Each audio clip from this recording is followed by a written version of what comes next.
Nous sommes le mardi 12 novembre 2024. Madame, Monsieur, chers téléspectateurs, OTEP et bienvenue à Sagesse Kamit, votre émission dédiée à l'exploration des savoirs ancestraux et de la spiritualité africaine authentique.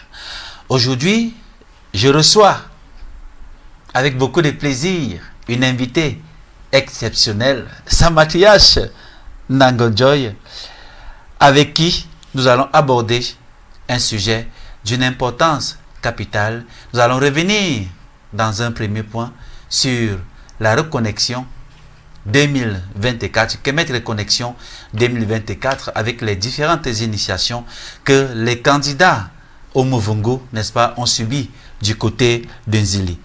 Et dans le cadre de cette reconnexion 2024, de nombreuses femmes ont vécu l'expérience unique de l'initiation au Muvungu, renouant ainsi avec les racines profondes de la spiritualité africaine. Les retours ont été empreints d'émotion, de gratitude et d'une puissante reconnexion à soi et aux ancêtres. Pour faire le point sur cette expérience inoubliable et jeter un regard vers l'avenir, nous allons échanger avec la matriarche sur le déroulement des initiations, des enseignements clés et surtout sur les perspectives pour l'édition de Kemet Reconnexion 2025. Préparez-vous pour un moment d'introspection, de sagesse et de vision où passé, présent et futur se conjuguent autour des valeurs fondamentales de la spiritualité africaine. J'y arrive finalement, c'est le français, donc vous allez nous excuser, c'est pas notre langue, nous nous efforçons, n'est-ce pas, de la parler du mieux que nous pouvons. Alors matriarche, Megabé, bienvenue au TEP. Au TEP Bisoma. Comment ça va ce matin? Ça va bien. J'espère que tu t'es bien reposé. Je me suis bien reposé, bien réorganisé.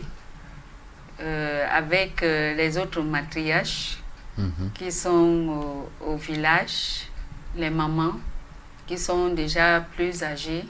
Je pense que dans nos prochaines éditions, peut-être individuellement, on ira les rendre visite pour qu'elles essayent de dire aussi un mot pour la jeunesse qui vient. D'accord, et c'est reparti justement après cette reconnexion pour une nouvelle aventure au cœur de l'émission Sagesse Kamit, et ce jusqu'en mai prochain, date à laquelle, n'est-ce pas, nous allons de nouveau organiser Kemet Reconnexion deuxième édition. Alors, matriarche, peux-tu nous donner un aperçu global des initiations réalisées lors de Kemet Reconnexion 2024 et partager justement quelques points marquants de cette expérience avec les nouvelles initiées? Merci. Cette reconnexion ancestrale avec les nouvelles initiées nous a vraiment très émerveillés avec le courage des femmes qui sont venues. Elles sont venues de partout dans le monde avec ce courage. Et ce qui a été vraiment très... la joie était immense. Je ne sais pas comment on parle de cette...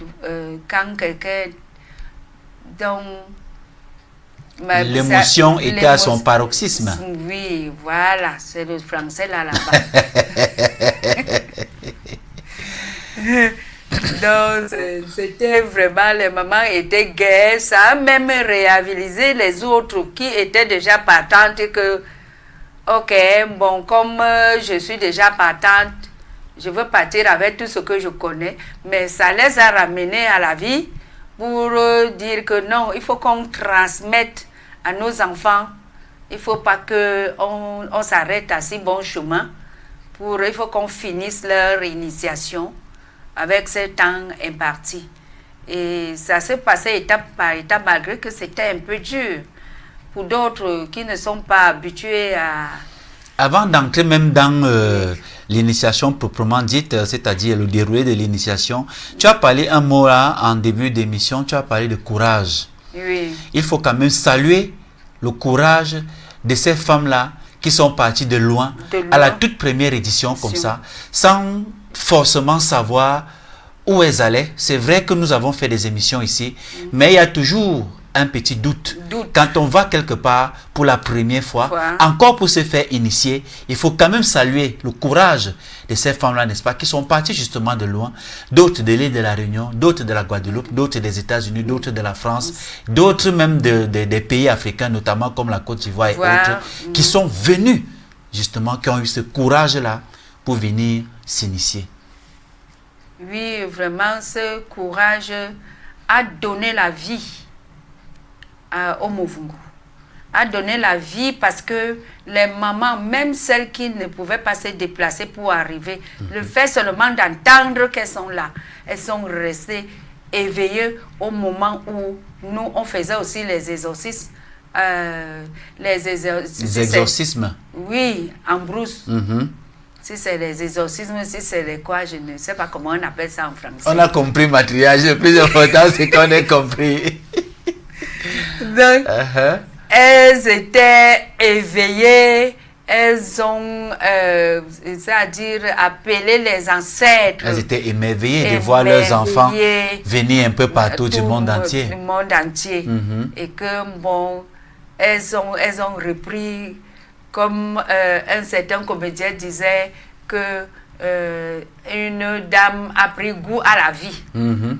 Elles ont repris goût à la vie. Oui, elles ont repris goût à la vie pour transmettre. Parce que, sans vous mentir, monsieur Nyamsi, dans notre...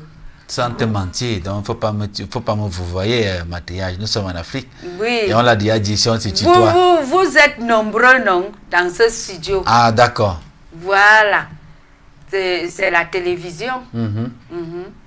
Donc, on était déjà à un niveau où elles partaient facilement parce que nos familles sont émergées, submergées aujourd'hui avec les églises de réveil. Si bien que quand la maman, la grand-mère détient un patrimoine traditionnel pour les transmettre, on dit que non, c'est la sorcellerie. Et celles-là, elles ont eu le courage de venir prendre cette sorcellerie-là. Entre guillemets. Oui. Elles ont eu le courage de venir la prendre. Et on va les donner tout. Parce que on ne peut pas les faire les abracadabras. On va les donner tout ça pour que l'Afrique reste avec sa force. Symbole pour symbole, parmi les matriarches venus accueillir leurs enfants ici à Yaoundé, il y avait une de 103 ans. Oui. Et elle est décédée à la veille des initiations.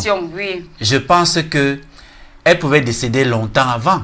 Elle pouvait décéder longtemps après. Mais elle a décidé de traverser au moment où leurs enfants viennent pour l'initiation. Je pense que c'est un héritage lourd, n'est-ce pas, qu'elle laisse à vous, d'autres matriarches, et même à ces enfants-là qui ont commencé l'initiation au Movungu. Cette maman de 103 ans qui a traversé.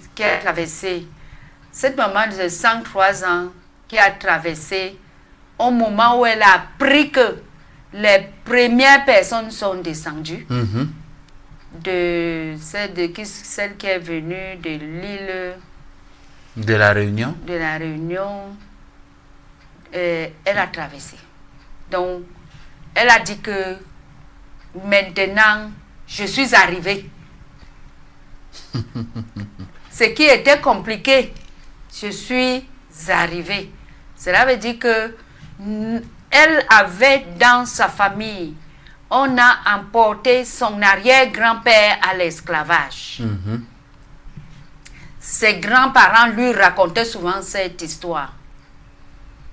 Et beaucoup dans le pays, beaucoup de mamans, beaucoup de pères reconnaissent que aujourd'hui, si on a des forêts libres, c'est parce qu'on a déménagé les populations qui sont parties en esclavage. Si aujourd'hui, ces populations reviennent pour prendre ne serait-ce que la coutume, la pratique, leur vie dans leur terre, ancestrales, même si elles sont n'importe où dans le monde. Je pense que ça a fait plaisir à nos ancêtres et c'est pour cela qu'elle a vite couru pour leur dire ça, que nos enfants viennent déjà. Donc, les contractions chez nous dans le Muvungu, on dit souvent que les contractions spirituelles que j'avais, j'ai accouché. Elle a donc laissé un héritage. Un héritage, cette force-là. Parce qu'avant de mourir, quelques 30 minutes avant de mourir, elle a pris sa canne. Elle a dit que j'aurais voulu physiquement que ces enfants me voient.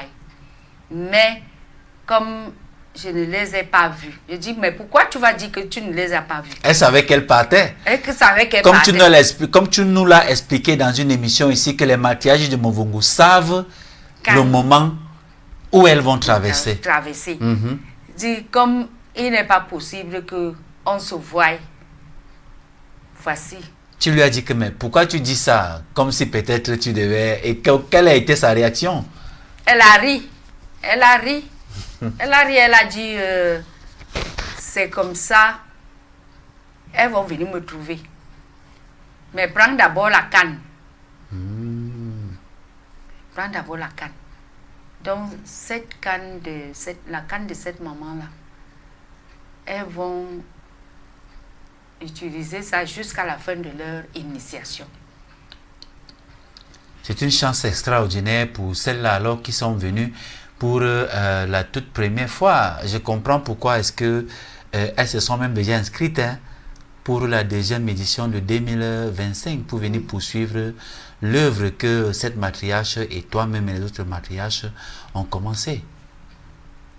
Justement parce que elle a eu ce courage de venir. Son fils, en fait, est colonel. Elle a un fils qui est colonel, il y a une fille qui est docteur, et elle a des enfants. Elle a des enfants. Donc... elle a laissé un héritage lourd. Lourd, les petits-fils et autres. Mais seulement, comme nous sommes, il y a cette façon d'être dans les églises qui sont dans le combat contre le traditionnalisme africain. C'est ça qui est mauvais. Et pourtant, nous, on ne les combat pas. Mais eux, ils nous combattent toujours. Puisque dans chaque famille, il y a toujours des gens qui vont se poser pour dire que ce que tu fais là, c'est la sorcellerie. Donc, ça veut tout simplement dire que nous allons souhaiter à la matriarche de 103 ans de ne pas laisser reposer, mais de veiller, n'est-ce pas, sur ses enfants, ses petits-enfants, ses arrière-petits-enfants, et de continuer d'inspirer les matriarches qui sont encore vivantes, n'est-ce pas, de continuer l'œuvre qu'elle a laissée, n'est-ce pas, pour perpétuer le Muvungu dans l'Afrique et puis dans tout le monde entier. Oui, c'est vrai, elle était là avec nous. Elle était là avec nous. Spirituellement, bien sûr. Spirituellement, elle était là avec nous. Donc, elle était tout le temps avec nous. Et chaque fois que les initiations vont se faire, forcément, elle y sera en esprit. Elle y sera en esprit. Puisque sa famille même a dit qu'ils ne peuvent pas venir prendre cette canne. Elle est venue pour travailler avec. Quand bien même ils vont ramener ça mieux là où il y a ces gens, que ça reste là, avec ces filles qu'elle est venue accueillir. Et c'est l'occasion également pour moi de souhaiter toutes nos condoléances à un des frères qui est venu pour la reconnexion, le frère Nke, qui a perdu son papa. C'est vrai que quand il était déjà là, il nous l'a fait savoir, son papa était victime d'un AVC. Finalement, il est décédé. Donc nous souhaitons nos condoléances les plus attristées, n'est-ce pas, au papa du frère Nke, qui a assisté à la première édition. Qu'il soit fort, hein, il n'est pas mort, il a tout simplement traversé. Et de l'autre côté, il va faire ce qu'il lui revient de faire pour que vous restez en paix, et en communion avec toute la famille, avec toute la communauté, par ricochet, avec toute l'Afrique. Alors, Mathias, le retour de ces initiés-là, quelles ont été les réactions et les ressentis, mais ça, des femmes qui ont traversé le rite d'initiation au Muvungu? Y a-t-il des témoignages particuliers qui vous ont marqué parmi toutes celles-là qui ont traversé le rite d'initiation au Muvungu? Oui, il y a vraiment des témoignages palpables, mais comme elles sont encore dans le ventre, elles n'ont pas encore 9 mois. Donc je ne peux pas dire tous les mouvements, mais elles ne sont plus les personnes qu'elles étaient avant. Elles connaissent déjà comment elles vont naître. D'accord. C'est-à-dire, elles ont changé de statut. Oui. La preuve, c'est que le baume avec lequel tu les as habillées, on les a vues ici en studio, elles étaient merveilleuses. C'est-à-dire, elles étaient remplies de vibrations. Ça se sentait, à distance, qu'elles vibraient, alors qu'elles ne sont que dans le ventre. Elles ne sont pas encore à 9 mois. Elles ne sont pas encore à 9 mois. Mais ce qui est certain, c'est que elles sont reparties, pas comme elles sont venues. Non, elles sont reparties, pas comme elles sont venues. Et elles sont les enfants des nains. Désormais. Des nains, les nains qui étaient à l'initiation et les nains qui sont morts, les nains qui sont encore vivants, elles sont les enfants des nains.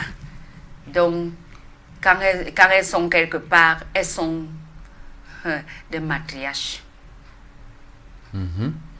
Elles sont des matriarches, des futures reines d'Afrique. Puisque toutes s'appellent déjà Na, j'ai causé avec une ou deux au téléphone. Quand elles ont appelé, elles se sont présentées. C'est Na, tel de tel pays, c'est Na, tel de tel pays. J'ai dit, waouh, ça c'est bien. Ça c'est très, très, très important.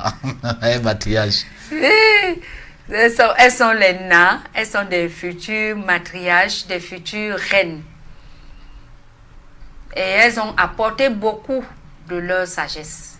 Et qui dans le Muvungu. Elles ont apporté beaucoup parce ce sont des femmes qui ont grandi quelque part, élevées quelque part. Elles ont été inspirées par l'esprit ancestral qui les a d'abord instruites avant de venir. C'est-à-dire ce qu'on appelle l'appel. L'appel. Elles ont eu un appel. Elles ont eu un appel avant de venir. Et dans cet appel, elles ont investi de leur sagesse, de leur énergie, et même de leur argent. Parce que le billet d'avion, c'est pas 10 francs quand même. C'est loin là-bas, de la Côte d'Ivoire, loin de l'île de la Réunion. De la France, de l'Allemagne. Guadeloupe, Allemagne, et tout ça, ce n'est pas facile. Elles se sont véritablement investies. États-Unis, ce n'est pas à côté. Donc, elles se sont investies pour venir contribuer que le Muvungu ne tombe pas. Comme certains de nos rites ont disparu. Jusqu'à ce qu'aujourd'hui, on ne parle plus de ça. Et on reste dit que c'est les esprits qui dérangent, c'est machin. Non. C'est les rites que les gens faisaient avant. Donc ça veut dire qu'elles auront également l'occasion, quand elles vont atteindre un certain niveau, de commencer elles aussi à transmettre, n'est-ce pas, l'initiation au Muvungu. Parce que quand tu les inities, c'est pas tout simplement pour qu'elles rester comme ça. C'est pour quand elles seront des matriarches, elles aussi pourront, n'est-ce pas, déjà initier des femmes dans partout où elles se retrouveront dans le monde entier. Partout là où elles se retrouveront dans le monde entier. Et que les ancêtres les accompagneront toujours. Elles sont toujours avec les ancêtres. C'est ça qui est bien. Parce que nous sommes toujours avec les ancêtres. Bien entendu. D'accord. Maintenant, sur l'impact spirituel et social matriarche, quel changement concret ou alors quelle transformation as-tu observé chez les initiés, tant sur le plan spirituel que dans leur vie quotidienne pour le peu de temps qu'elles ont passé avec toi après l'initiation, avant leur départ? Est-ce que tout de suite, tu as vu un changement Oui, j'ai vu un changement que je ne peux pas dire ici. Pourquoi Mais maquillage? elles ont eu un changement. Elles seules sont témoins de ce qu'elles ont eu comme changement. Oui, je ne peux pas les exposer. Tu vois, non? Je ne peux pas les exposer. C'est comme je suis enceinte, tu me dis, je montre mon ventre au marché. Je ne peux pas. Mais elles ne sont plus comme avant. Mais si tu ne le dis pas, maquillage, comment est-ce que les autres vont donc se servir de cette expérience pour venir à leur tour s'initier? Ce n'est pas l'abracadabra. Tu vois donc, quand quelqu'un vient à l'initiation, on voit à tel degré tu es. On te dit tout ce qu'il y a lieu de faire à l'initiation. C'est un peu long, c'est un peu difficile. Mais ceux qui s'en sortent comme elles se sont assortis comme les militaires. Oui, comme les militaires. Parce qu'aucune femme là n'a été une paresseuse pour dire que non, machin. Elles n'ont pas été caressées dans le sens du poil. Non. C'est dur, parfois contraignant, mais supportable. Supportable. Supportable parce qu'elles-mêmes voient ce que... Et surtout bénéfique à la fin. Bénéfique à la fin. Est-ce qu'elles pourront déjà tenir les mains de celles-là qui arriveront nouvellement pour l'initiation au mouvement? Ou alors c'est encore très tôt de le dire? Ne serait-ce que pour les accompagner dans les premiers pas à l'initiation. Elles ne pourront pas tenir. Elles ne pourront pas tenir parce que quand les nouvelles arrivent, il faut un triage. Quelqu'un peut venir, par exemple, prenons que quelqu'un est venu, il est vampire. Prenons le cas comme ça. Hein? Donc, elles n'ont pas encore la capacité de détecter que quelqu'un est vampire. Elles ont la capacité de détecter, mais contrecarrer alors son vampirisme. C'est ça qui est le problème. En fait, quand je dis tenir la main, donc c'est-à-dire les accompagner avec les premiers éléments qu'elles ont subis. C'est-à-dire, je ne parle pas de l'initiation proprement dite. Il faut quand même atteindre le niveau de matriarche comme toi pour être capable d'une certaine lecture et des rites initiatiques. Mais c'est-à-dire accompagner comme elles ont déjà subi, n'est-ce pas, le premier pas, elles peuvent, n'est-ce pas, accompagner, c'est-à-dire ces nouvelles-là, à ces premiers pas-là, afin que toi, tu ne prennes le relais donc, dans le cadre de... Elles ne peuvent pas passer la charge énergétique que quelqu'un vient avec. Où elle vient vide, elle n'a aucune charge, mais elle a soif de venir te boire les énergies comme quelqu'un qui a soif. Donc tu ne peux pas les mettre comme ça. C'est quand il dépasse déjà le deuxième niveau, c'est au troisième niveau qu'elle connaît déjà contrecarrer si quelqu'un vient pour faire n'importe quoi. Et c'est que non, là, crâne. Il te remet tout ton mauvais sort que tu es venu avec et tu commences à crier. Mais toujours est-il qu'elles ont franchi quand même un pas. Elles ne sont plus comme les nouvelles qui vont venir. Non, elles sont déjà détectables, elles connaissent détecter, elles connaissent voir, elles connaissent réfléchir, elles connaissent regarder les choses. Elles ont déjà un œil qui voit.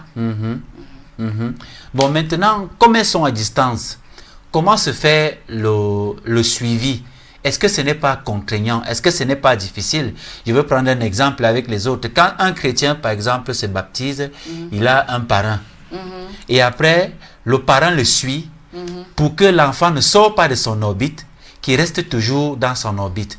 Bon, maintenant, dans le cas de toutes celles-là qui se sont initiées et qui sont loin aujourd'hui, comment est-ce que le suivi se fait? Est-ce facile? Est-ce contraignant? Est-ce difficile? Comment est-ce que ça se fait, maquillage? Non, là, quand elles sont déjà là, quand elles ont déjà touché disons, le corps des nains, des ancêtres, elles ne peuvent plus être loin. Même si elle est aux États-Unis, le Côte d'Ivoire, Île de la Reine, elle n'est plus loin. Spirituellement? Spirituellement, parce que physiquement, elles sont rentrées chez elles. Oui. D'aucunes en Côte d'Ivoire, comme tu l'as dit, d'aucunes aux États-Unis, Allemagne et autres. Ça, c'est sur le plan physique. Oui. Mais sur le plan spirituel et en esprit, elles ne sont pas loin. Elles ne sont pas loin. Est-ce qu'il t'est arrivé de rêver et dans ce rêve de communiquer justement avec ces nouvelles nains que tu as initiées, ou alors les nains qui sont partis t'ont appelé, ou alors dans un rêve ont communiqué avec toi? Je veux savoir, et puis ceux qui nous regardent aussi veulent savoir. Elles sont encore au niveau des rêves, mais moi je ne suis plus au niveau des rêves. Bon, comment la communication se fait donc entre toi, les nains qui les ont initiés, et puis ces nouvelles-là justement? Bon, moi je ne connais pas le nom français de cet lien. On se communique spirituellement, c'est tout. Donc je ne sais pas comment ça se passe, mais je sais quand même une chose, on se communique. Quand c'est sourd, on se communique par le téléphone. Donc c'est ça. Vous communiquez par téléphone, donc c'est-à-dire physiquement. Est-ce qu'il y a une demande en esprit sur le plan spirituel avant que physiquement le lendemain vous communiquez par téléphone? Non, ça ne se passe pas comme ici. Ça ne se passe pas comme dans ce monde. Ça se passe spirituellement. Par exemple, si je veux arriver en Côte d'Ivoire, par exemple, non, la Côte d'Ivoire, je projette la Côte d'Ivoire, je lui parle. Si elle n'a pas compris, je lui parle au téléphone. D'accord. Donc, ça veut dire que quand tu veux te projeter en Côte d'Ivoire, elle également, elle doit sentir ça et elle doit se préparer à te recevoir. Oui. Et tu vas en Côte d'Ivoire. Oui. Tu transmets ton message et tu reviens au Cameroun. Ça, c'est très important. Maintenant, est-ce que... C'est ce que les femmes anciennes vivaient et ce que nous autres, on vit. Donc, je n'ai pas trop de complications. Par exemple, il y a une femme de Muvungu que ses petits-fils avaient amené aux États-Unis. Maintenant, ils voulaient qu'elle meure là-bas pour venir avec le corps. Elle aussi, elle ne voulait pas mourir là-bas. Elle a fait tous les plaintes qu'elle doit venir. On dit non. On a mis dans la maison des retraites. Donc là, nous, on était obligés de quitter. Aller voir sa famille pour dire qu'il faut la ramener. Elle veut rentrer. L'autre dit, oh, c'est toi qui as dit, c'est toi qui es venu raconter au village. On ne pouvait pas entrer pour leur dire qu'on a causé. Avec la famille? Spirituellement. Ah. Avec elle spirituellement et elle veut rentrer. Donc, ce sont querellés, finalement, on est rentré avec elle. Quand on est rentré avec elle, arrivée à Yaoundé, elle est morte. Elle est arrivée sur la terre, mais l'Afrique. Oui. C'est là avant de traverser. Avant de traverser. Parce que tout a été magnétisé en Afrique. Tout a été magnétisé et c'est ça qui se vit jusqu'à aujourd'hui. Quand tu entends que la griffe, tu achètes un habit, on dit qu'il y a la griffe là. La griffe, ce n'est pas un langage simple ou un langage de beauté. La griffe, c'est une possession. C'est pourquoi sur la plupart des habits, la griffe se trouve toujours du côté gauche, du côté du cœur. Oui. Quand vous voyez même la plupart des maillots, le logo du club se trouve sur le côté gauche, sur le cœur. Voilà, c'est ça qu'on appelle la griffe. Ça te tient en esclavage. Heureusement que nous, ici, nous avons compris ça depuis longtemps. Les tenues que nous portons sont des tenues purement africaines, voilà, qui ne portent pas ces logos-là, matriage. Donc, c'est ça. Donc, c'est ça que tu entends que quelqu'un porte la griffe. La griffe, c'est quoi? C'est l'esclavage. C'est comme tu mettais le bracelet de l'esclavage à quelqu'un. Mais quelqu'un qui porte un t-shirt qui est fabriqué là-bas et qui ne porte pas les griffes, là, il n'y a pas de problème? Ou même jusque-là, il y a un problème? Il n'y a pas de problème. D'accord. Il n'y a pas de problème, puisque c'est un t-shirt simple, ça entre dans le cadre de la matière depuis la source, jusqu'à là où ça a été fabriqué par la sagesse. D'accord. Donc, on ne va pas dire à nos frères et nos sœurs... Quand on met déjà la griffe, ça a un nom, voilà, c'est que cet habit a un problème. Oui, justement, puisque ces griffes-là sont magnétisées. Voilà. Si je prends l'exemple de, ce n'est pas pour leur faire la publicité, il y a Nike, il y a Adidas, il y a Puma, il y a, ils appellent ça quoi, si c'est D&G, si c'est quoi, tous les Reebok, tous ces marques-là, Oui. on ne met pas ça sur des t-shirts ou alors sur des maillots pour rien. Et ce n'est non plus par hasard que ces griffes-là figurent sur le maillot, sur le côté gauche, donc c'est-à-dire le côté du cœur. Du cœur, voilà. C'est pour continuer d'alimenter à travers son énergie Énergie. cette marque-là et rendre les propriétaires davantage riches et puissants. Et toi, tu deviens pauvre. Chaque jour, tu respires, tu sors les énergies. Je porte le Nike. Ça part. C'est ton maître là-bas. Parce que quelqu'un va te parler de Nike jusqu'à... Sans parler des ancêtres. Combien de gens connaissent même déjà les noms de leurs grands-pères? Voilà.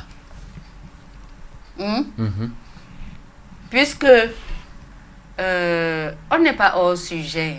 C'est un petit truc que je veux seulement expliquer. Tu sais qu'avec toi, ce n'est pas comme une émission ordinaire, ce n'est pas comme une émission réglée, c'est une causerie. Voilà. Avec toi, c'est une causerie.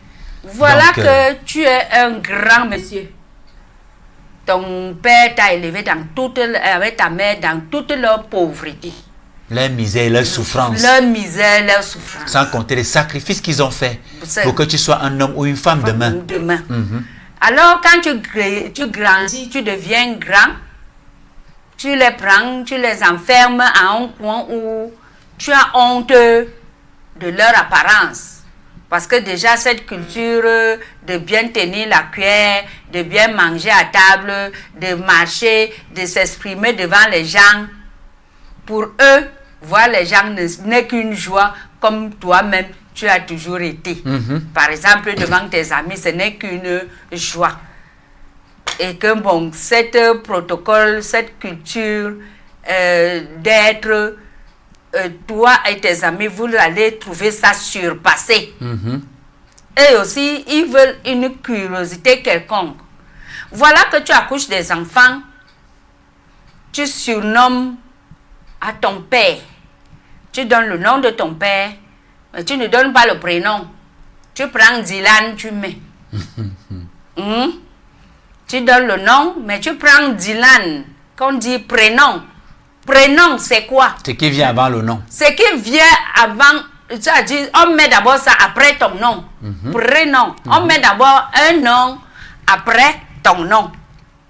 C'est pourquoi on t'appelle beaucoup plus Dylan. Dylan. Tout le monde c'est Dylan, c'est Dylan. Dylan. Parce que c'est prénom. Maintenant, alors, on va dire que le nom est sorcier. Pourquoi?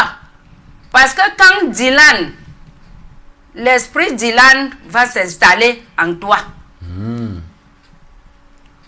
Et là, maintenant, ton nom même, on ne fait que ça dans l'appel paperasse. Cet enfant que tu as accouché, que tu as donné le nom de Dylan. Et là, maintenant, Dylan va s'exprimer dans cet enfant. Le nom de ton père même va rester amorphe. Et là, tu vas te dire que oh, l'enfant que j'ai surnommé à mon père là est sorcier, est turbulent, est ceci. Alors que c'est Dylan que tu as donné qui fait tous ces exercices dans cet enfant. Puisque et tu vas lui prendre, tu amènes dans l'exorcisme. Et quand on va appeler le nom de ton père, Dylan commence à se trémousser dedans. On dit que c'est ton père qui trémousse, c'est ton père qui parle. Alors que ce n'est pas ça. Ce n'est pas ça. Puisque tu as pris le nom de l'ancêtre de lui. Puisque le nom porte une charge énergétique. Oui. À chaque fois qu'on va l'appeler Dylan, on nourrit l'égrégore de l'ancêtre qui lui a donné le nom Dylan. En principe. Voilà. Et toi maintenant, si tu t'appelles par exemple Nyamsi, c'est-à-dire comme tu l'as dit, le nom Nyamsi est confiné. Là-dedans. Maintenant, quand on va m'amener et qu'on va me faire l'exorcisme et on va appeler les ancêtres de Nyamsi, forcément l'esprit de Dylan qui s'est installé en toi va recevoir des secousses. Oui. Et ces secousses-là, ça va se voir sur le plan physique. Voilà. Et on va donc dire que, ah, ton père là, il était sorcier. Pourquoi est-ce que Nyamsi quand on parle était sorcier. de son nom, pourquoi est-ce que tu trémousses comme ça? Tu trémousses comme ça là. Exactement, Mathias. Tu vois donc, il y a cette confusion. Il y a cette confusion de culture, de nom. On a dit très bien prénom et on a pris ça comme monnaie comptant. On écrit dans tous les dossiers prénom et nom. Oui, je suis allée dans une de ces ambassades où on exige d'abord d'écrire le prénom avant d'écrire le nom. Si tu as le nom seulement, tu n'as pas un prénom, c'est un problème. Tu écris nom, Ndongo, prénom, Ndongo. Puisque quelqu'un, l'Africain se nomme, par exemple, tu t'appelles Nyamsi. Et tu as donné un enfant Nyamsi, d'où tu n'as pas mis le prénom. Tu écris Nyamsi, deux fois. Maintenant, Ndongo. Quand lui va voir là-bas le colon, puisque le colon a aussi laissé sa descendance, qui sont les blancs d'aujourd'hui, ils vont donc voir que toi, tu n'as pas un prénom, tu es raciste, tu es mauvais, ta famille est suspecte. Ta famille est suspecte.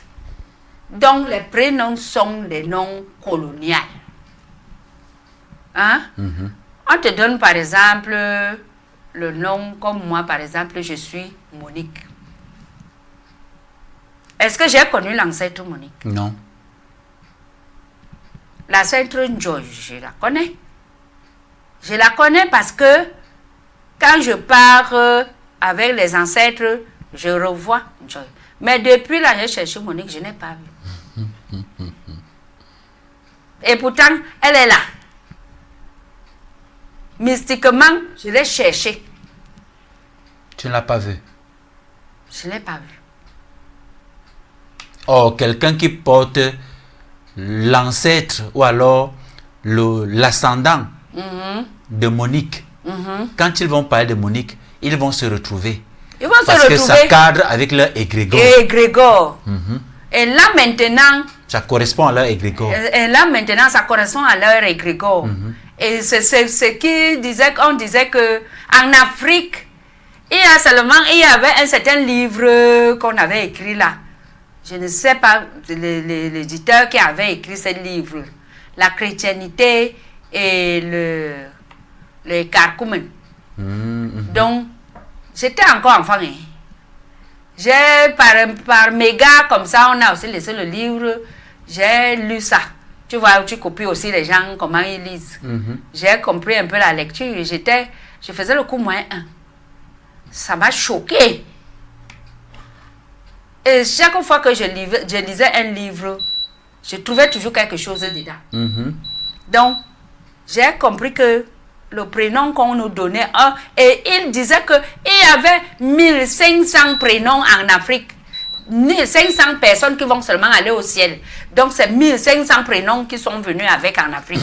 À dire que la population européenne, à l'époque là, ne débordait pas ces noms qu'on avait mis, où c'était les opposants de ceux qui étaient contre le colonialisme, l'esclavage. C'est les 1500 noms recensés là qui s'étaient mis de côté, qu'on a parrainé les Africains avec les 1500 noms. Puisque le calendrier a vécu avec les 1500 noms là pendant des années. Je pense que c'est vers les années 80 que les Dylan, les Serena sont venus. Mais avant ça, il n'y avait que les 1500 noms là que tu devais choisir un nom là. Les Grégoire, les Eugène, les Stéphane, les Ephraim, les Placide. Ephraim. Et tu attends encore les noms là. Et ils sont d'autant plus intelligents, Mathias, que eux, ils ne portent pas nos noms.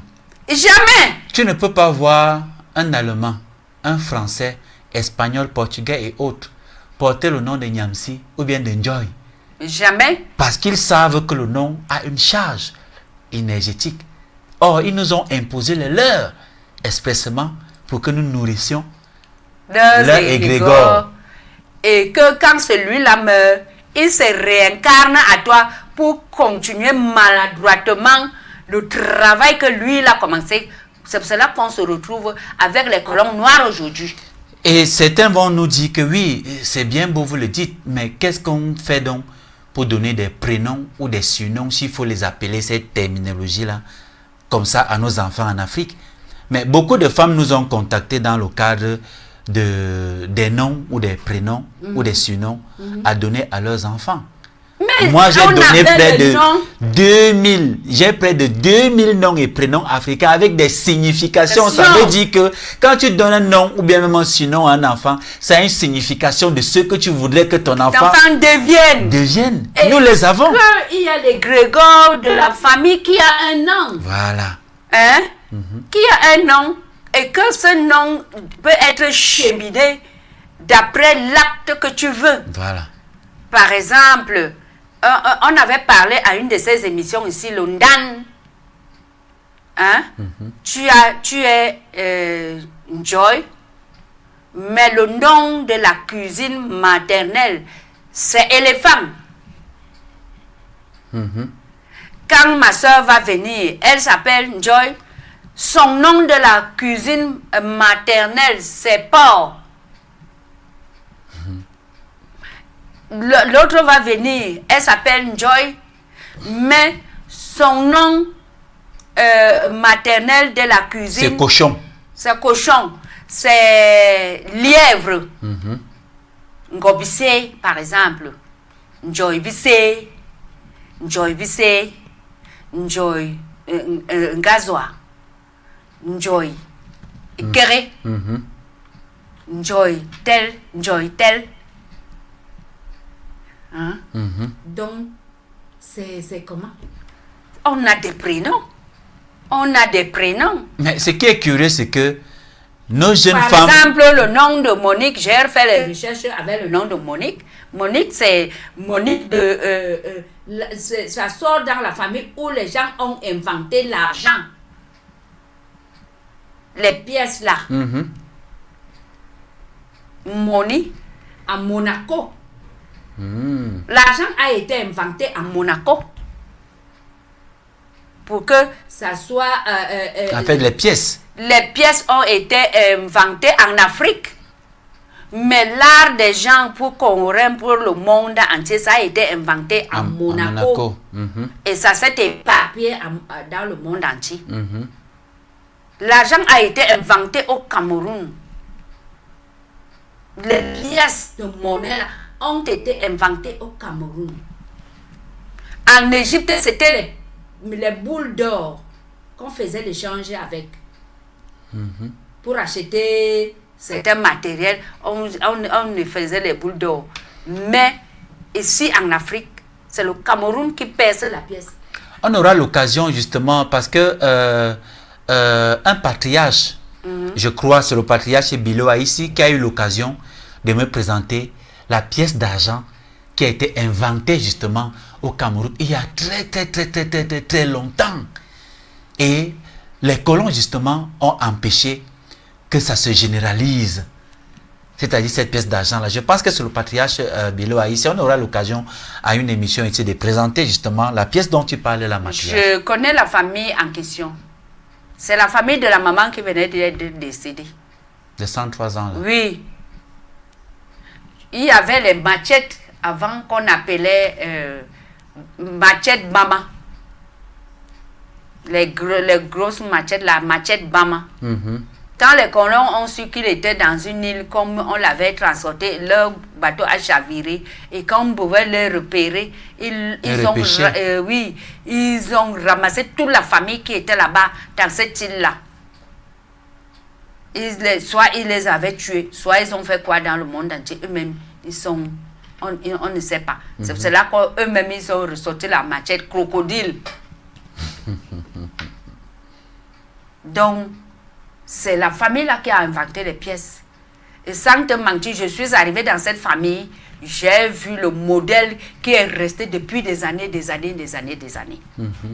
son arrière petite-fille, dans toute leur famille, tous, ils ont au moins chaque personne doit avoir même au moins 5 pièces. De cet argent-là. De cet argent-là. Mais c'est curieux quand même. Parce que j'ai vu ça, c'était dans les Damjan qu'il avait inventé. Leur arrière-grand-père. Que les Blancs ont arrêté.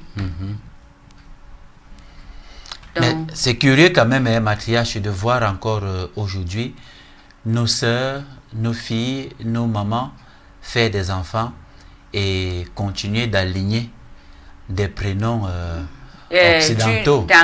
Pour un enfant, tu mets par exemple Odette, Solange, Adette, Odette, Solange. 3 prénoms, 3 égrégores. Quand ils viennent arrêter 3 égrégores là, quand ils viennent arrêter, ça a dépassé même les prêtres même. Parce que le prêtre, de fois, il lit d'ajouter le papier. Parce que c'est tellement long. On commence à abréger. Si je retrouve même ici la liste de 2000 prénoms et surnoms et noms africains avec leur signification, je vais lire quelques pour la gouverne de nos téléspectateurs, mais si je ne trouve pas, je le ferai à la prochaine édition. Pour tout simplement dire que quand nous le disons, c'est que nous les avons. Nous les avons. C'est vrai que ce n'est pas tout de suite que ça va changer matriarche, parce qu'on a pris beaucoup de temps pour formater le cerveau des Africains et installer un nouveau logiciel. Ce que nous faisons là, c'est déjà salutaire. Donc c'est vrai que ce n'est pas tout de suite que ça va changer aussi. Ça va prendre un peu de temps. Mais nous encourageons ceux qui ont une ouverture d'esprit, qu'à partir de ce que nous avons dit jusqu'ici, ils ont essayé, n'est-ce pas, de copter ça et puis de changer aussi. Parce que nous sommes dans le combat. Nous sommes justement dans le combat. Nous sommes dans le combat parce que pour se réintégrer en tant qu'Africains, nous autres, on est dépouillés. On est dépouillés de tout. On est dépouillés. Voilà, je pense que j'ai même trouvé matériel. Je vais juste prendre 5 noms. Voilà. Avec leur signification, pour que c'est vrai que ça tarde un peu. J'ai trouvé non kémite. Ça tarde un peu à s'ouvrir. Voilà ça, non kémite. Voilà ça. Je vais lire quelques 5 avec leur signification. C'est pour dire à tous nos téléspectateurs et milliers d'abonnés qui nous suivent qu'on ne fait pas que parler. Nous les avons justement. Nous avons par exemple le nom Afi. Afi ici qui veut dire spirituel. Voilà. Nous avons Afia qui veut dire la santé. Parce que les noms que j'ai ici, c'est en ordre alphabétique. De A jusqu'à Z. J'ai pris Afi qui veut dire spirituel. J'ai pris Afia qui veut dire la santé. Je sors de A, je m'en vais par exemple à D. Dipita qui veut dire l'espoir. Djaili qui veut dire la lumière. Oui. Djeuti par exemple, nous avons Djidan qui veut dire désirer. Je pars de D, comme ça par hasard, je tombe par exemple sur M. J'ai ici Masoma qui veut dire merci. J'ai dit Massé qui veut dire la joie. Voilà. Je saute encore de M, je tombe par exemple à Y. Yejide qui veut dire ressemble à sa mère. Yewande qui veut dire elle est de retour. Je tombe à Z, Zola qui veut dire tranquille. Zota qui veut dire celui qui est digne. Donc nous avons comme ça là près de 3000 noms, prénoms et surnoms africains qui ont des significations. On n'a plus besoin de donner les Stéphane, les Grégoire, les Placide, les Monique à nos enfants, encore aujourd'hui au 21e siècle, avec tout le travail que nous faisons au matriage. Matriage est dépassé. Il faut qu'on commence à donner les prénoms et les noms africains à nos enfants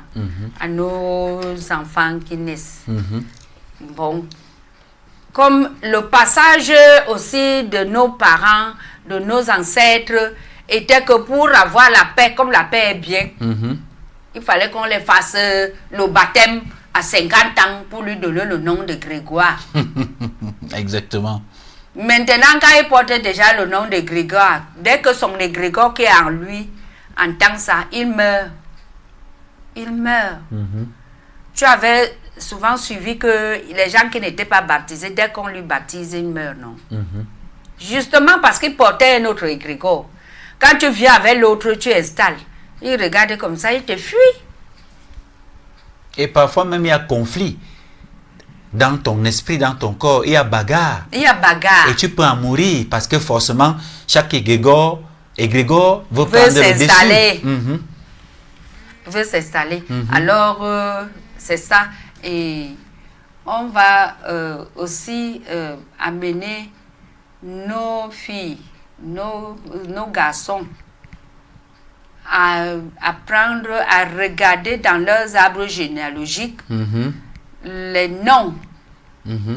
C'est vrai que ce n'était pas la thématique aujourd'hui sur les noms, mais on a fait une petite entrée, un matriarche justement pour parler des noms sur Kemet Télévision. Justement, parce que tout ça c'est le corps d'Osiris, comme Thoth le dit souvent. La reconstitution du corps d'Osiris. C'est pourquoi dans une émission ici, on a dit qu'il faut créer un corps du Muvungu dans chaque pays pour que du côté des femmes, qu'elles se retrouvent, qu'ensemble elles parlent le même langage pour in fine porter cette Afrique-ci. Parce que cette responsabilité est du fait notamment des femmes. Les hommes ont leur part de responsabilité, mais la grande responsabilité est celle des femmes. Il faut donc que les femmes soient ensemble, qu'elles parlent le même langage, qu'elles soient une seule voix pour porter justement ce projet-là qui est lourd. Maintenant, matriarche, celles qui ont subi cette initiation, est-ce qu'elles ne sont pas vulnérables? Est-ce qu'elles sont protégées? Ne seront-elles pas attaquées? Parce qu'il y a, à contrario, ceux également qui ont de mauvaises énergies. Et la particularité de ceux-là, c'est qu'ils savent voir quand quelqu'un vibre positivement. Et quand c'est le cas, qu'est-ce qu'ils font? Ils ont envie d'arracher cette énergie-là pour laisser les concernés vides. Est-ce qu'elles ne sont pas vulnérables puisqu'elles ont franchi la première étape de l'initiation au Muvungu? Est-ce que où elles ne sont pas vulnérables? C'est ça qui est dans la confusion de tous. Elles ne sont pas vulnérables parce que là où elles sont déjà assistées par les reines mères. Ah, d'accord. D'accord. C'est ça que je vous ai parlé tout à l'heure. Un peu comme un ange gardien qui surveille chacune de ces femmes. Oui, donc elles sont encore dans le ventre. Donc toi, tu peux être enceinte et laisser qu'on touche ton enfant n'importe comment. Non, pas du tout. Tu peux être enceinte et laisser que quelqu'un vienne te toucher le ventre ou t'ouvrir le ventre pour guetter. On ne peut pas. Donc elles ont déjà les moyens d'un ressenti. Oui. Quand elles sont dans un endroit, dans un environnement hostile. Hostile, oui. Elles ont déjà le moyen de ressentir effectivement les dangers. Le danger, oui. Ça, ce n'est que la première étape. Ça, ce n'est que la première étape. Comme elles sont vivantes. C'est pour cela qu'on recommande beaucoup de maîtrise. Beaucoup de maîtrise dans ça. Quand tu as déjà ce pouvoir-là, tu dois avoir la maîtrise de soi. Maintenant, matriarche, selon toi, quelle est l'importance de la préservation et de la transmission du Muvungu, surtout aujourd'hui dans un contexte moderne où les traditions africaines sont souvent menacées d'oubli ou alors menacées, n'est-ce pas, par d'autres systèmes. Voilà. L'importance du Muvungu, de la préservation d'abord et de la transmission. De la préservation et de la transmission. Prenons d'abord la préservation. La préservation a été, pour moi, une grande chose dès ma tendre jeunesse. Voir qu'une maman n'a pas accouché. Et par tête, je suis partie avec ma grand-mère dans une séance de Muvungu. Comme sa place était vide, avec son matériel qu'on avait posé là, il n'y avait personne pour s'asseoir. Et d'autres femmes se sont mises à pleurer. J'ai chuchoté à ma grand-mère que je peux aller m'asseoir. J'avais 7 ans. Ma grand-mère a enlevé sa main comme ça. J'étais à côté d'elle. À l'époque, je portais comment on appelle ça? La jupe en paille là. Avec le torse nu. Parce que j'étais encore enfant. Je suis allée m'asseoir. Elles ont commencé à chanter. Elles ont commencé à chanter. Elles ont commencé à me donner, prendre les choses, faire les rites, me donner. Et c'est comme ça que elle-même, celle qui était morte là, je l'avais vue donc un jour, elle m'a donné un premier truc. Spirituellement, un premier truc. Donc, le truc qu'il m'avait donné, c'est la sœur de ma mère qui avait pris ça. Elle a arraché ça. Ma mère l'avait porté plainte et tout. Elle est venue me remettre. D'accord. C'est allé au tribunal, hein. C'est allé au tribunal. Donc, le juge a dit que il faut qu'on me remette ça. Ça a fait peut-être 2 ans de procès. Elle m'a remis. Elle m'a remis. Donc, le Muvungu, la préservation du Muvungu est important. Parce qu'avec ça, tu connais déjà qui tu es. Avec ça, tu connais expliquer à ton enfant qui elle est en tant que fille africaine. Pas comme on est aujourd'hui. Tu as tes cheveux naturels. On t'impose que c'est la perruque qui est des mèches que tu dois coller qui sont importants. Même dans les télés, même dans les réseaux sociaux, on ne vante plus la beauté naturelle. On vante seulement la beauté artificielle. Et même les gens sont même formés pour ça, pour faire la beauté artificielle. Donc, on ne peut que préserver le Muvungu pour qu'on continue cet enseignement. Maintenant, pour défalquer... Tout à l'heure, dans une poignée de secondes, on va prendre justement la transition pour boire un verre d'eau du côté de la régie. Et la transition sera la bande qui annonce justement que Maître de Connexion 2025. Oui, Mathias. Oui, donc maintenant pour transmettre, c'est pour pérenniser, que ça ne meure pas, que ça ne finisse pas dans nos têtes, que ça ne soit pas dans les oubliettes, sans toutefois négliger que les églises de réveil sont à l'assaut de la possession. Maintenant, après la préservation, et qu'en est-il de la transmission? Parce que celles des femmes qui ont commencé l'initiation au Muvungu se retrouvent dans des sociétés où nous avons à la mode la pédérastie, les sectes, des sociétés qui sont réfractaires justement à des confréries comme le Muvungu et autres. Comment va se faire donc la transmission dans des sociétés justement hostiles à ce genre d'initiation? Comment est-ce qu'elles vont s'en sortir dans la transmission? Il y a toujours des restreints. Il y a toujours des restreints qui ne peuvent pas suivre ces ordres-là. Combien de fois même à l'église catholique, qui est une église libérale, ça dépasse les gens à suivre, ne serait-ce que les ordres qui sont là-bas dedans. Oui, parce que moi je vois ceux qui sont dans les associations de Bikone et Maria.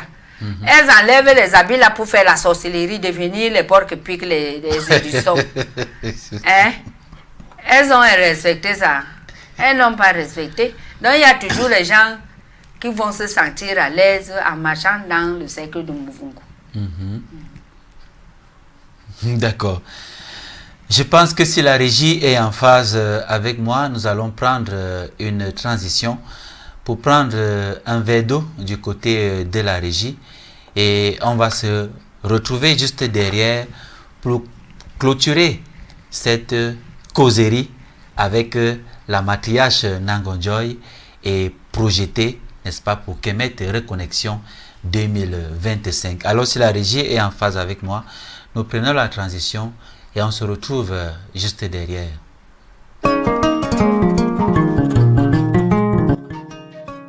Ils sont venus de loin, des terres du monde entier, pour renouer avec les racines, pour revivre l'Afrique, non comme un souvenir, mais comme une force intemporelle.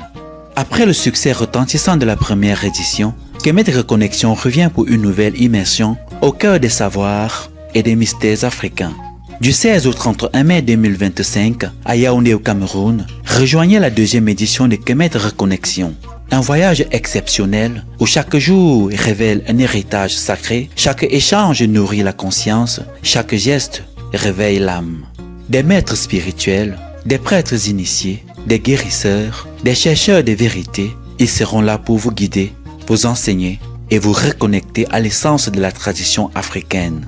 Plongez dans les initiations ancestrales, vibrez au rythme des tambours et découvrez la spiritualité africaine comme jamais auparavant. Kemet Reconnexion, parce qu'il est temps de réécrire notre histoire et de faire rayonner l'âme africaine. Du 16 au 31 mai 2025 à Yaoundé au Cameroun, inscrivez-vous dès maintenant pour vivre l'expérience qui changera votre vie. Infoline.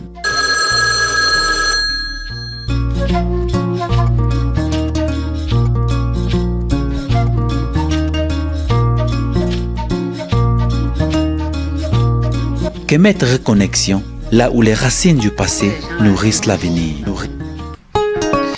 De retour sur le plateau, ça fait plaisir, matriarche, de voir tes filles dans ce documentaire très bien habillées comme ça. Kemet Reconnexion, première édition 2024, ça reste désormais un souvenir. Alors nous allons justement nous projeter. Alors quels sont tes objectifs pour Kemet Reconnexion 2025? Envisages-tu, matriarche, faire des ajustements, apporter des nouveautés dans le déroulement des initiations pour mieux répondre justement aux attentes de ceux qui viendront s'initier? Oui, je dis déjà merci aux téléspectateurs qui nous suivent en ce moment. Je dis aussi merci un très grand Misoma Ona qui était là et ce qu'on a projeté comme projet. Donc ça reste entre nous pour que l'Afrique émerge. Et ce qui est de parler, il faut que en Afrique, que toutes les femmes africaines, on n'est pas nombreuses. Ce qui se passe là dehors, le sida a tué les gens, le Covid a tué les gens, il y a les hécatombes maintenant partout. Il faut donc qu'on se mette avec les ancêtres pour que ces hécatombes estompent. Pour que les maladies et tout autre, les accidents, que ça s'arrête. Voilà notre projet dans tous les pays africains. Et qu'on cesse de faire les choses comme si on n'existait pas. On passe tout notre temps, nous les Africaines, à imiter les autres, à les ressembler de par les cheveux, les boucles, les yeux, les cils, les ongles de Mami Wata. Les ongles de Mami Wata que tu mets là. Hein? Les tortues ne respirent plus avec les pangolins parce qu'on prend les écailles pour faire les ongles. Arrêtons de courir, d'être dans une course qui est sans pareil. Maintenant, quel est le message que tu souhaiterais donc passer aux femmes africaines et de la diaspora qui hésitent encore, n'est-ce pas, à franchir le pas de la reconnexion, de se reconnecter à la tradition du Movongo? Ceux qui sont à la diaspora, qui hésitent, tu es quitté, avant d'aller à ce pays-là, tu as laissé une famille, non? Tu as laissé un continent. Tu as laissé un continent pour aller là-bas. Je ne sais en quel terme, mais ceux qui sont à la diaspora doivent retourner à leur propre source. C'est comme dans les pays arabes. Aucun arabe n'est sans sa culture. Tu vas trouver qu'elle se met à genoux chaque jour et prie. 5 fois par jour. 5 fois par jour. C'est comme ça que nos ancêtres aussi faisaient. Avant de manger, avant de voyager, il appelait les autres pour l'accompagner. Même si tu es en Europe, appelle tes ancêtres pour t'assister, ils vont t'assister. Appelle tes ancêtres, tu dis que je veux rentrer pour faire la coutume chez moi. Ils vont t'assister. Appelle-les toujours. Comme les églises des réveils font. Comme les Arabes font. On chantait souvent ça à l'école. Les Arabes font la prière, les Arabes pas de... Donc, il y a toujours une façon de revenir, un redevenir africain. Il y a ça. Si nous suivons régulièrement, on va toujours leur donner le système, comment ils doivent continuer à vivre, en pensant à leur village. Même si tu ne viens pas à la reconnexion ancestrale pour de vrai dans le Muvungu, dans le Mvon que fait Tara Asuzo. Et chez les Mbok, le Bouti et autres. Et le Fa également qui sera introduit en 2025. Et le Fa qui sera introduit en 2025. Parce que le Fa, par exemple, les Béninois, les Maliens, ils connaissent beaucoup ça, le Fa. Nos frères de l'Afrique de l'Ouest. Pas tous. Les Maliens avec les Béninois, ils sont... Et les Togolais. Et les Togolais aussi. Donc... Ça, c'était pour les femmes de la diaspora. Bon, maintenant, qu'est-ce que tu dis aux femmes africaines qui sont quand même sur le continent, mais qui hésitent encore à franchir le pas pour se reconnecter? Pour une femme africaine qui hésite encore de venir à l'initiation parce qu'elle a peur de perdre sa chrétienté, mais il faut déjà qu'elle vienne et qu'elle sache au moins c'est qui elle est. Qui sont sa famille. Sa famille est comment? Et quelle est sa mission? Et quelle est sa mission? Quelle est la mission de sa famille en général?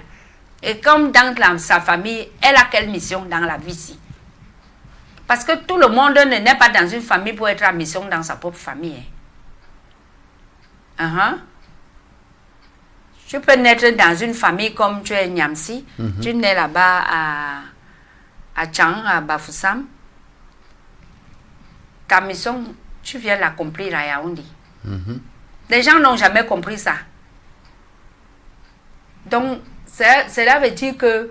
Quand tu es citoyen de l'Afrique, tu peux naître et aller accomplir ta mission dans n'importe quel coin de l'Afrique. Oui, dans n'importe quel coin de l'Afrique, mais quand tu t'isoles entre les mains des ancêtres, c'est là où ils te confient la mission que va là-bas. Par exemple, je n'ose pas prononcer le nom du contemporain. Il est roi, mais sa mission vient l'accomplir où? Au Cameroun. Les ancêtres l'ont conduit au Cameroun, il est là. Donc, c'est comme ça, la mission. Donc, elle peut quitter même dans n'importe quel pays d'Afrique. Elle vient. Donc, il est important d'interpeller nos frères et nos sœurs, surtout nos sœurs africaines qui tardent encore à franchir le pas de la reconnexion, parce qu'il faut dire que de toutes les femmes qui étaient là, la plupart venaient justement de la diaspora. On a comme l'impression que le message que nous diffusons ici là ne concerne pas les femmes africaines, matriarches. Elles ne sont pas derrière ça. Il y a une dame qui est dans le combat en Europe. Elle est arrivée au Gabon. dans la conférence traditionnelle qu'elle a donnée au Gabon, toutes les femmes dans la salle portaient les perruques. Avec les éventails comme elle a aux yeux, les sourcils. Les rouges à lèvres, les make-up. Hein? Qui est venu là étant naturel? Personne. Personne n'est venu étant naturel. Elles étaient tous en salle. Elle a filmé et elle m'a envoyé. Seulement, je ne peux pas ouvrir ces images de peur que les gens se reconnaissent. Mais ce n'était pas beau. Elle était dépassée. Et pourtant, elle est quittée de l'Europe pour aller passer ces conférences là-bas qu'elles ont demandé. Mais arrivées, elles avaient les ongles, elles avaient les perruques longues, même jusqu'à ce que Karina même n'a pas les perruques longues comme ça. Les cheveux longs comme ça. Et que ces cheveux-là, on disait que c'est les cheveux que des cadavres, c'est les cheveux qu'on agresse les gens, on arrache, c'est les cheveux des purifications. Que quelqu'un s'est purifié, il a enlevé les cheveux. Quelqu'un a fait son veuvage et il a enlevé les cheveux. Toi, tu viens prendre ça, tu portes. J'aime bien appeler ça les cheveux des cadavres. Donc, c'est ça. Il faut que les Africaines reviennent se connecter à leurs sources, ceux qui sont ici, même ceux de la diaspora. Ici. D'accord, Matriarche, c'est sur ces mots que nous allons clore cette émission. Riche en échanges et en enseignements, j'ai eu l'honneur de recevoir la matriarche Nangonjoy, prêtresse du Movungu, dont la sagesse et la profondeur spirituelle ont éclairé nos esprits sur les mystères de cette puissante confrérie qui est le Movungu.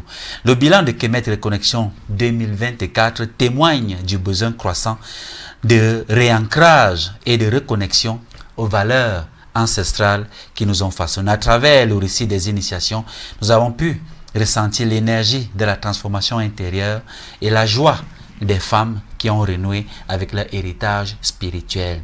Ce moment de reconnexion nous rappelle à quel point il est essentiel de continuer à transmettre ces traditions afin qu'elles ne se perdent pas dans les méandres de la modernité. En se projetant vers l'édition de Kemet Reconnexion 2025, c'est un rappel à toutes les femmes africaines et de la diaspora.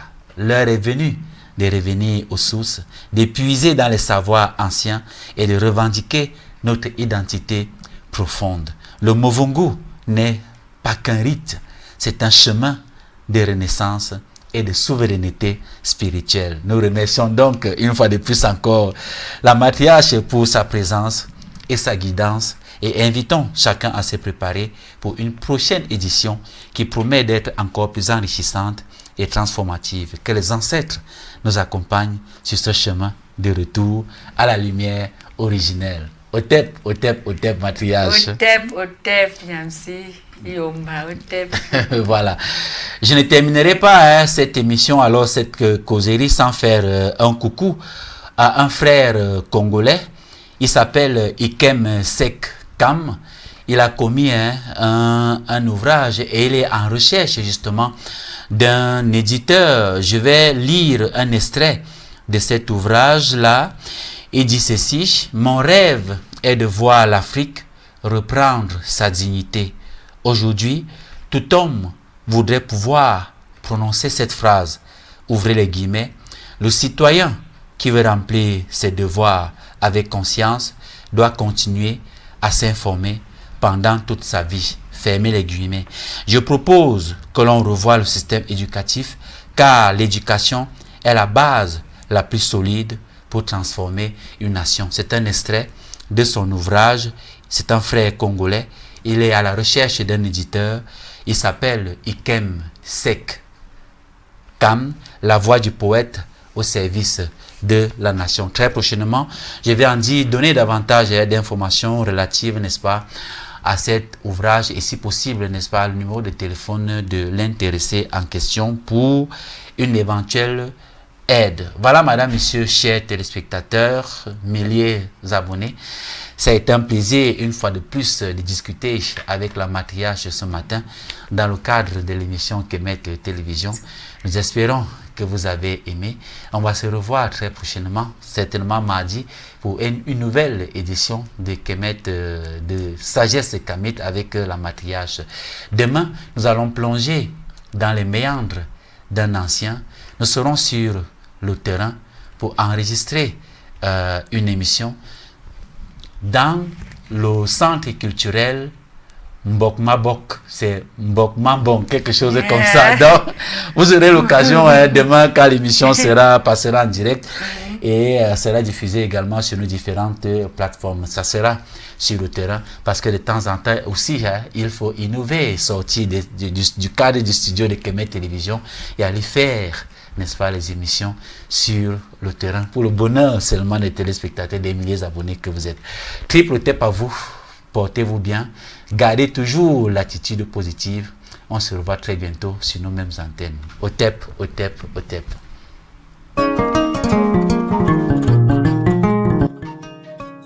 Ils sont venus de loin, des terres du monde entier, pour renouer avec les racines, pour revivre l'Afrique, non comme un souvenir, mais comme une force intemporelle.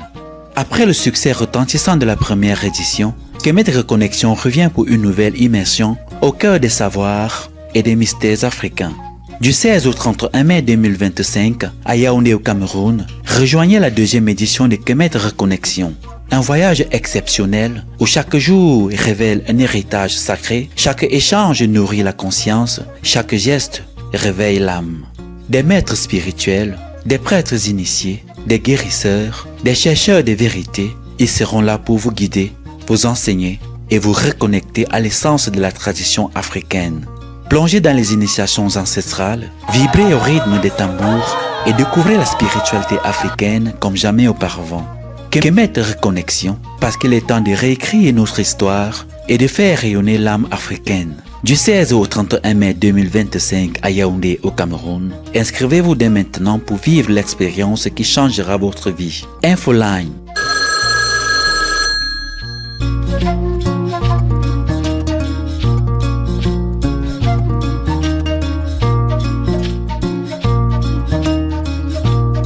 Kemet Reconnexion, là où les racines du passé nourrissent l'avenir.